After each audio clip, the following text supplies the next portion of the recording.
امام یافعی رحمۃ اللہ علیہ فرماتے ہیں کہ میں نے آپ کے مناقب کتاب الارشاد میں لکھے ہیں۔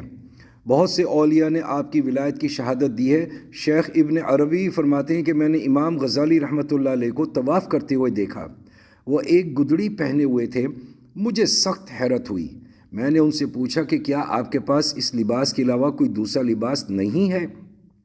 حالانکہ آپ اپنے وقت کے امام ہیں، پیشوا ہیں، لوگ آپ کی اتباع کرتے ہیں اور آپ سے استفادہ کرتے ہیں اور معرفت خداوندی کا علم سیکھتے ہیں۔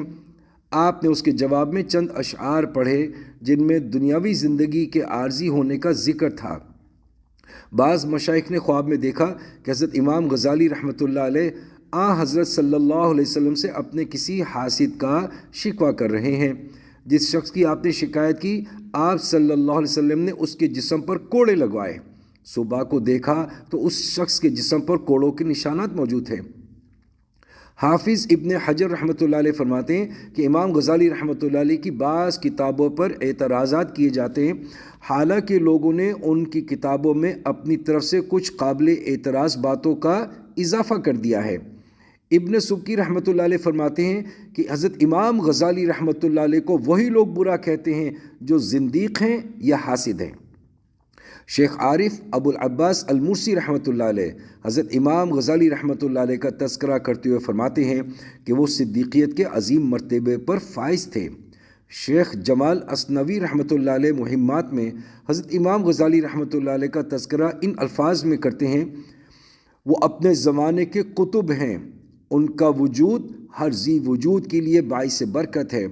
ان سے صرف وہی لوگ حسد کرتے ہیں جو زندیق اور ملحد ہیں۔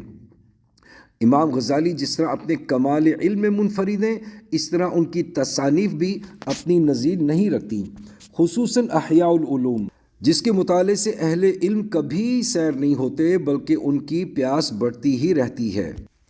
ملا کاتب چلپی نے کشف الظنون میں لکھا ہے کہ احیاء العلوم جب مغرب میں پہنچی تو وہاں کے بعض علماء نے اسے ناپسند کیا اور اعتراضات لکھے، بلکہ بعض لوگوں نے تو رد علی الاحیاء بھی لکھا۔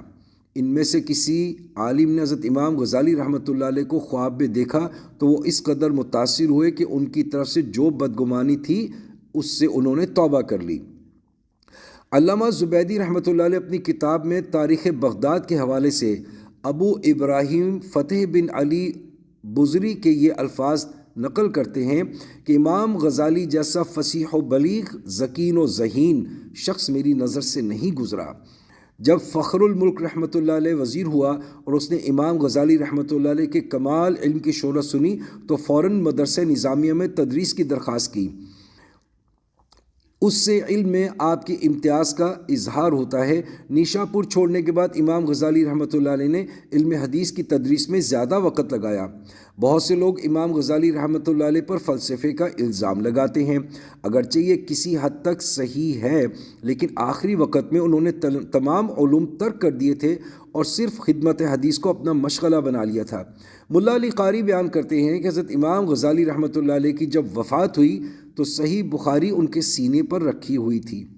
حضرت ابن عربی رحمۃ اللہ علیہ کہتے ہیں کہ لوگوں کا یہ گمان صحیح نہیں کہ وہ محض فلسفی تھے اور ان کی کتابیں خود متکلمین کے طریقے پر تھیں، لیکن آخری عمر میں پکے صوفی بن گئے تھے۔ اس گروہ میں اعلیٰ ترین مقام حاصل کیا۔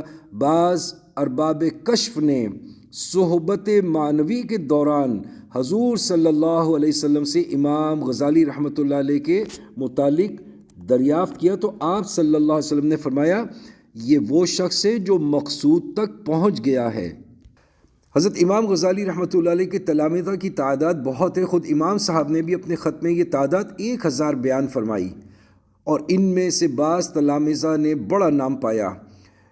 ان کے کچھ ممتاز شاگردوں کے اسماء گرامی ہیں: قاضی ابو نصر احمد بن عبداللہ، ابو الفتح احمد ابن علی، ابو منصور محمد ابن اسماعیل، ابو سعید محمد ابن اسعد، ابو حامد محمد ابن عبد الملک، ابو سعید محمد بن الکردی، ابو سعید محمد ابن یحییٰ نیشاپوری، ابو طاہر امام ابراہیم، ابو الحسن علی بن مظہر دینوری، ابو الحسن علی بن مسلم جمال الاسلام وغیرہ، اور ان میں سے ہر شخص آسمان علم کا آفتاب اور ماہتاب تھا۔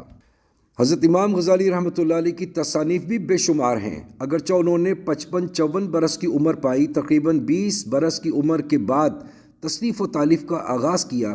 اس دوران بہت سے ماہ و سال سیاحت میں گزارے، درس و تدریس کا مشغلہ بھی جاری رہا، طالبان حق اور سالکان طریقت کی تربیت میں بھی مشغول رہے۔ ان تمام مصروفیات کے باوجود اتنی بہت سی تصانیف یادگار چھوڑنا حیرت انگیز ہے۔ مسلمان مورخین نے حضرت امام غزالی رحمۃ اللہ علیہ کی لکھی ہوئی کتابوں کی تعداد 99 بتائی ہے اور مغربی مورخین نے 78۔